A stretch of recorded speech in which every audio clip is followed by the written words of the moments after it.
Hello, family. Welcome to the Elias Sibula Show. My name is Elias and I am your host. If you are joining us for the first time, please subscribe, turn on your notification, like, and leave your comment below. And if you are a returning subscriber, thank you very much for making this show a success. Tonight, we have got Fathima Moosa, who is going to help us understand the journey that she went through becoming an estate agent, and she will be telling us how it is like and how one can become an estate agent. We will also be looking at buying a property, especially for new buyers. We were looking at the statistics and especially the report that was released by FNB. It shows that most people who are buying are under 35, and that is about 43% that contribute to the market. And it's very interesting because it's about 38% increase in, few years. So it shows that most people are really buying property. And Fathima will be helping us understand if this is the right time to buy and how can we do that, what do we need to look at. But before I go into a whole lot of details, I just want to welcome Fathima. Fathima is the estate agent, the Toastmaster, the motivator, and of course, now the mayoral candidate for Ugu district in KwaZulu-Natal. Fathima started off her career in the year 2005 as an intern estate agent. She lived in a 28 square meters flat in Auckland Park amongst students. Her life started off as a basic manager in a supermarket and later started out an estate agency. Her belief was that if she cannot make it as an estate agent, she will leave this career path and start off something else. With just 100 Rand in her pocket and car that could take her from point A to B, Fathima started off her journey as an estate agent. And now 16 years later, she is at the peak of her career. Fathima, thank you very much for your time and welcome to the Elias Sibula Show. How are you? I'm very well, thanks, Elias. Thank you for inviting me to your show, and it's a pleasure being here. Thank you very much. Fathima, let's look at you becoming an estate agent. What made you choose the real estate as a career path? As my introduction had said, I was living in a 28 square meter flat that was student accommodated. At that time, I was young and naive, and I did not know what property was all about or what the state agency was about. I seen this woman that was quite older than me, but very, very frisky and on her toes and wearing those beautiful high heel shoes and looking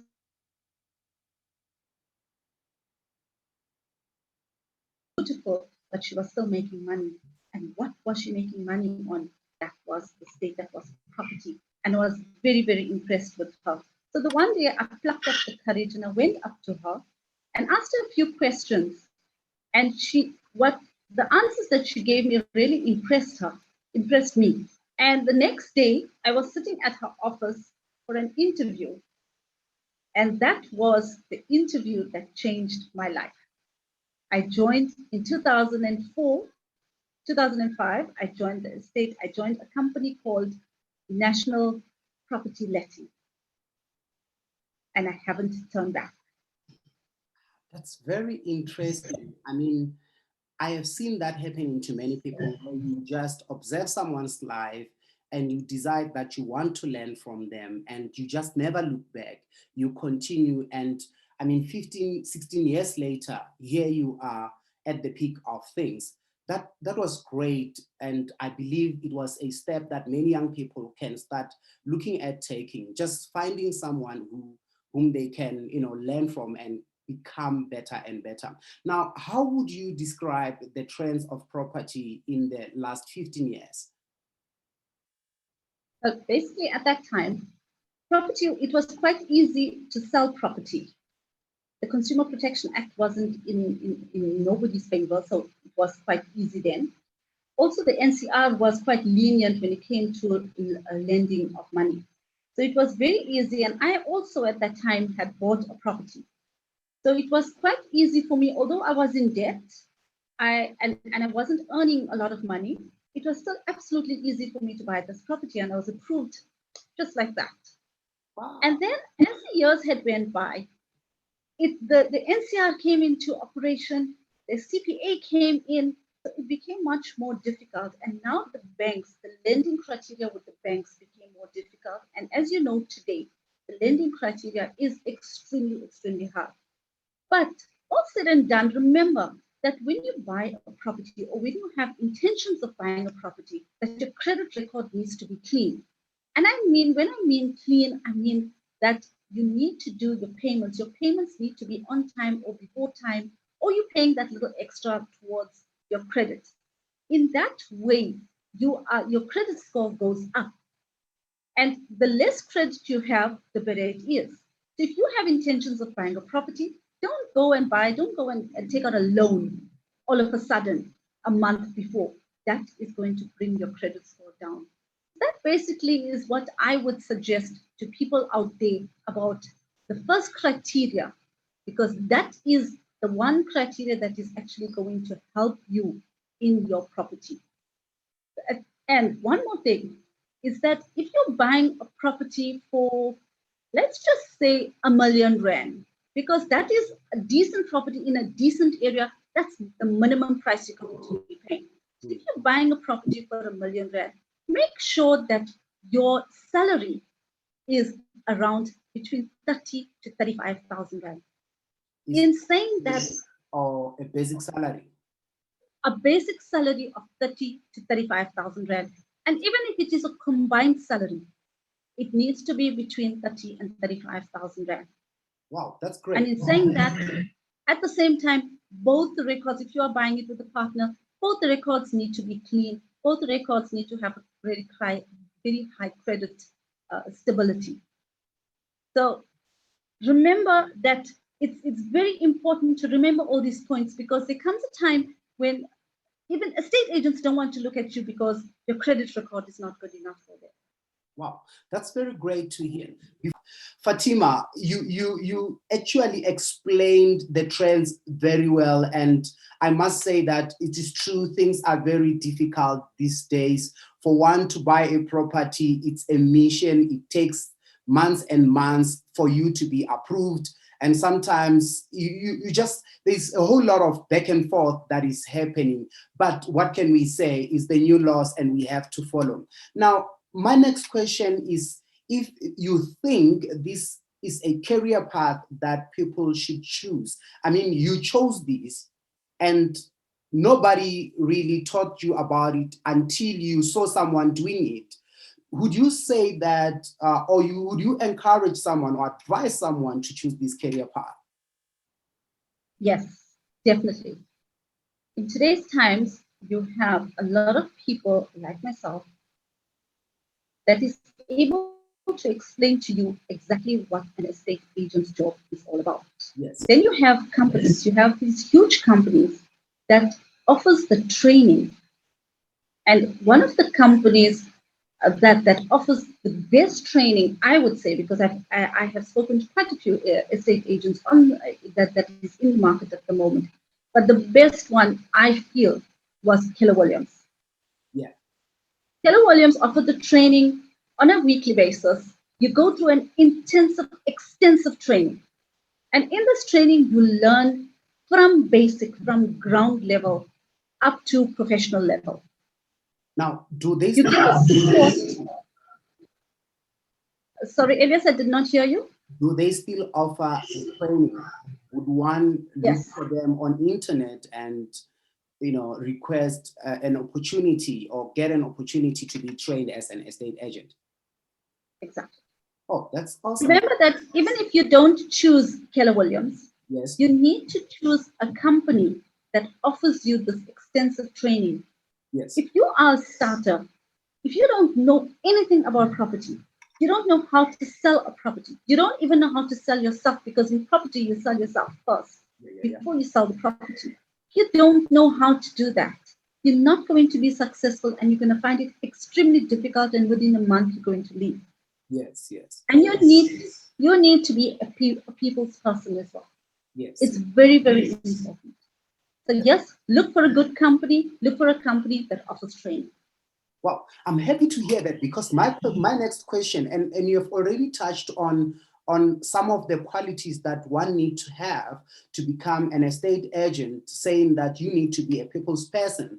Now, what other qualities must one have so to ensure that the journey is not difficult in becoming? Okay, the first one, yes, is that you need to be a people's person. The second one, I would say, you need to have empathy. Most of the time, and when I say that, it's because most of the time people are coming to you. You're not only an estate agent to some of your people. You become a psychologist.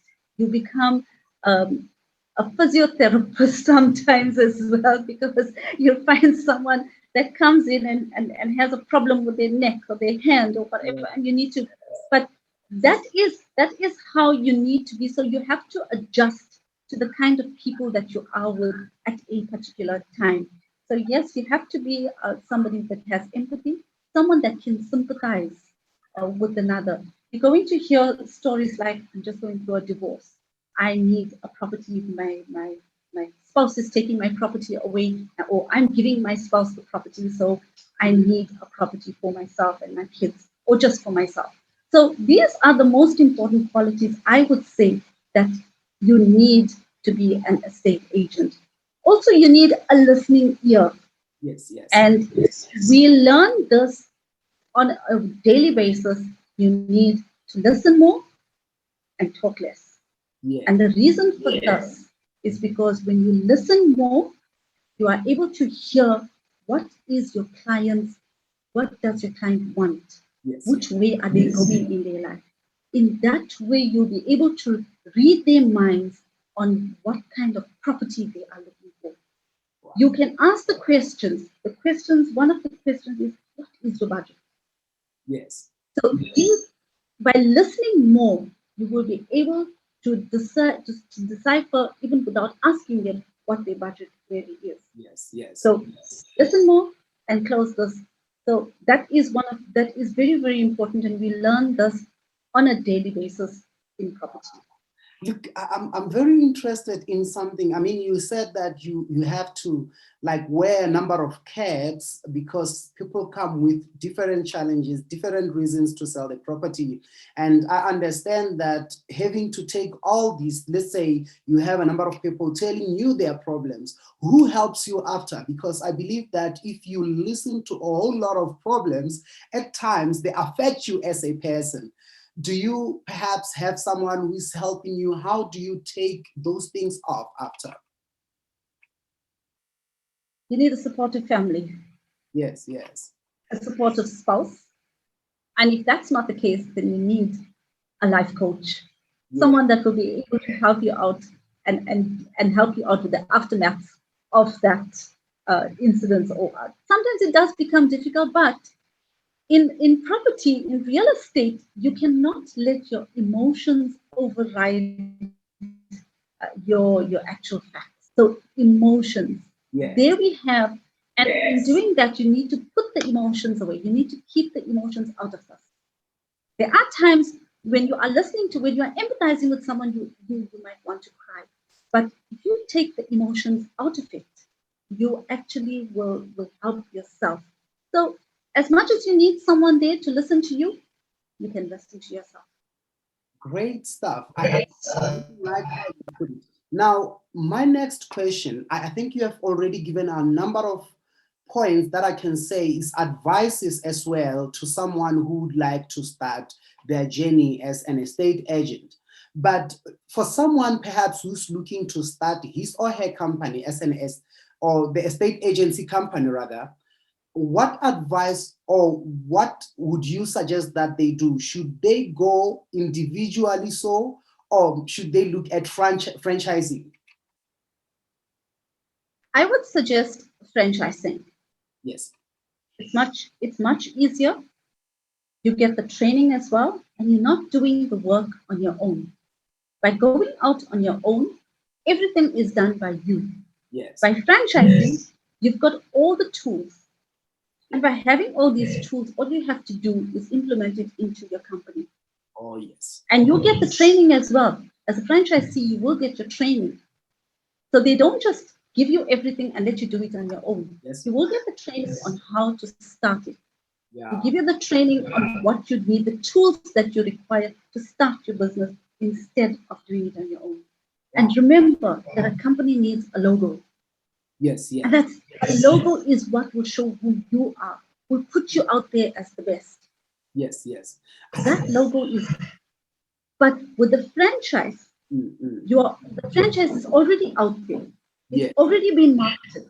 You don't have to try and get into and struggle for the next 3 years to get into the market because it's already there.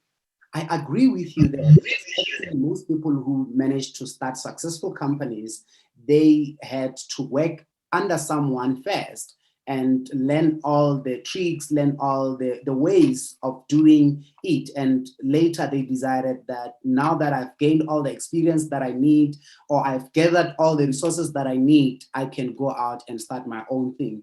And I think that's why I'm saying I agree with you on that point. Now, I know that this will help someone who is perhaps starting his or her company, and it will also help someone who is looking at buying also to say, now I need to understand why is this house charged so much. My question will be that how do you determine the price of a property? Basically, what we do is, as soon as the first call comes in, an estate agent's mind is already working on the property in the area, the location of the property. So she basically will know, if she knows her area very well, she will actually know which part of that area she's looking at. Yes. The first thing that we need to do, or the first thing that we do is do a comparative market analysis, an intensive, extensive comparative market analysis. By doing this, we go into the internet, we drive around in the area as well. And if we know the area, we know exactly where the property is.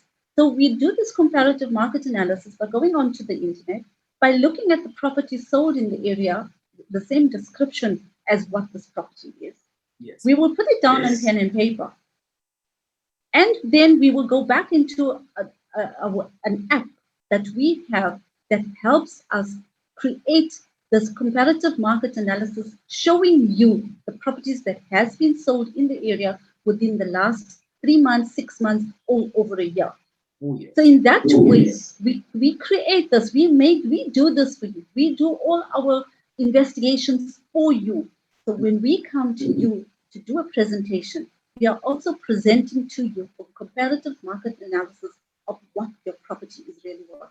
But remember, as much as we do this comparative market analysis, it is a willing buyer and this willing seller who's prepared to agree on a price, but the willing buyer that is prepared to sit down with you and do a negotiation on what the price of your property is. Wow. And that will work. I really like that. And I believe that when one is buying, I mean, it's something that as an individual I can do for myself. Am I right? I know you're saying there's an app that you are using, but I believe that it should be an app that is available for anyone, even the people who are looking to buy the property. They can try to do some calculations for themselves. They might not get an accurate, let's say, price, but I'm sure it will bring them closer to what the house is likely to sell at. And that is very great. Now, Fathima, let's now look at buying a property, and especially for the first time buyers. What can they look at? What must they look at whenever they're thinking of buying a property? Location. Yes.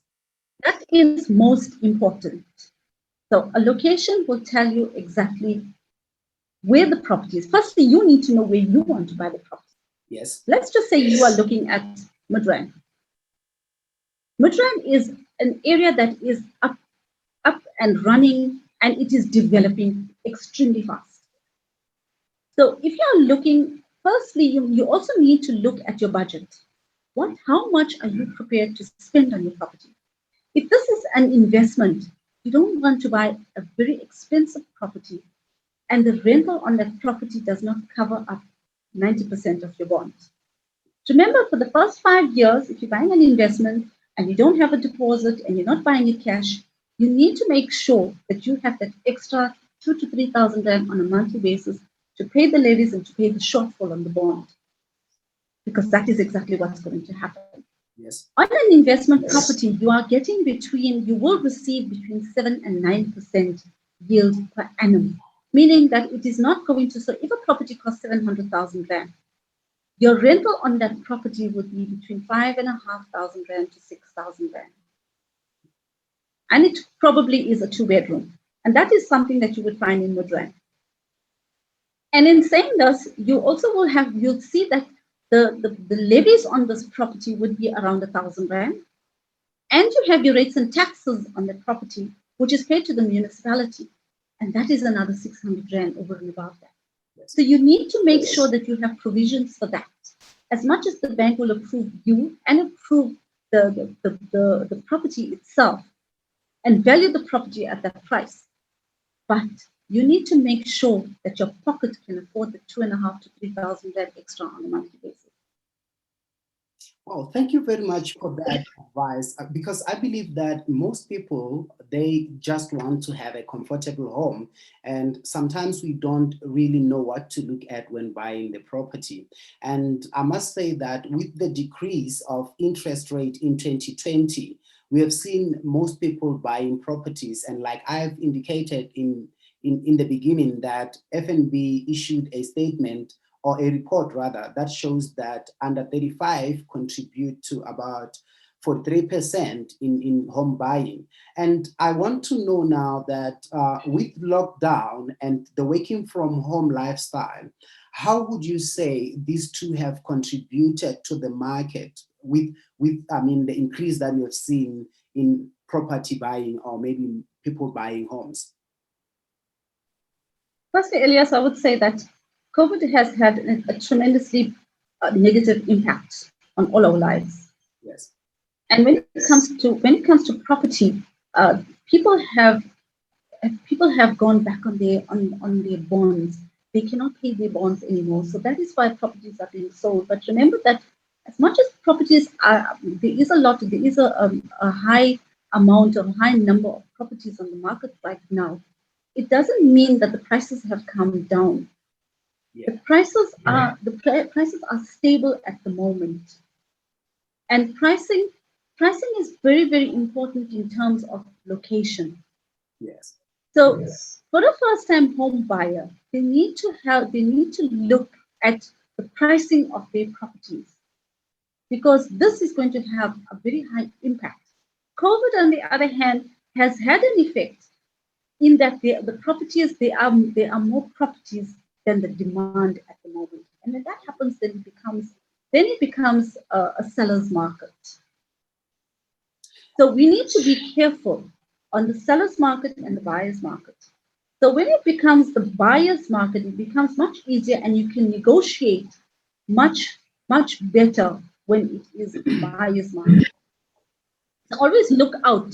And we will have this on the media all the time, and on social networking as well. And when you are networking, you'll find that people are going to tell you, and there will be rumors all around, that it is the buyer's market, and that is the time to buy. At this moment in time, with the interest being low, you need to buy, because very soon the interest is going to go up, and then once the interest goes up, then the lending criteria goes up as well. Yeah. So you need that interest to be at this particular point in time for you to start buying. Thank you very much. And I believe after this interview, those that will have an opportunity to view this will definitely look at buying the property. Because you are saying that most people are finding it hard to pay, and which is true. We have seen a lot of people losing their jobs. But on the other side, I thought to myself, with many people wanting, I mean, working from home, the desire for a bigger space or bigger working space and comfortable working space, I thought it was rising. Because the other thing that I've noticed is that for people who are, buying to let, it is difficult for them to make business at the moment, because most people are moving out to have their own houses. But now, with what you have just said, it made me realize that, oh, it's not always the case. It could be a 50-50 situation where we see some people living to maybe rent at a much lesser area, and we see some people, buying their own houses and so on. But really, I want to thank you, Fatima, for joining us, tonight. It's really an honor to have this interview with you. But in closing, what are your last words? What can you say, overall, looking at all the things that you've touched on? In closing, I would like to say that to become an estate agent, firstly, you need to make sure that you have that 1.5 to 2 years internship with any company, any big company that you would like to work with. Start your training if you are interested in this property. Start it early. Remember that the younger you are, the more your brain is open and you are more able to take in whatever you need to. And the educational level is much better. The standard of education with the company is much greater with a bigger company than it is with a smaller company. And then we also spoke about what is or how you would your investments, whether you should be making any investments right now in terms of property. The answer to that is yes, you should be, since the interest rates are quite low. There's a lot of property. And one more thing on that, in closing, is that you need to look for developments, new developments. With the new developments, you'll find that you have a lot of specials. You are not paying the lawyer's fees. You're not paying bond costs. That in itself will bring down your costs on that property. So remember that we are here as estate agents to help you out to make the right decision. Thank you so much, Elias. It was a pleasure and an honor being on your show. Thank you very much. Fathima Moosa telling us more about becoming an estate agent in South Africa, sharing on her life journey as a young lady and what she did to become an estate agent. She said some very important things looking at buying a property in South Africa, especially for first-time buyers. She said things like evaluating the area that you want to buy in, as well as your own budget. Do not buy something that might be too big for you and will leave you with no money to save at all. I think saving money is one of the important things, and we will talk about that someday. I am really happy to have Fatima coming and joining us. She is a granny, by the way. She had to take care of grandkids, and you saw one of them coming onto the camera from time to time, just enjoying to see or watch Granny sharing important information with us on the show. I believe you enjoyed this episode and you are going to give us a thumbs up. Please leave your comment below, and if you have got questions, also leave them in the comment. You can also send them to our email at sibulaelias88@gmail.com. Please subscribe and turn on your notification so you don't miss our next episode. For now, goodbye. Thank you.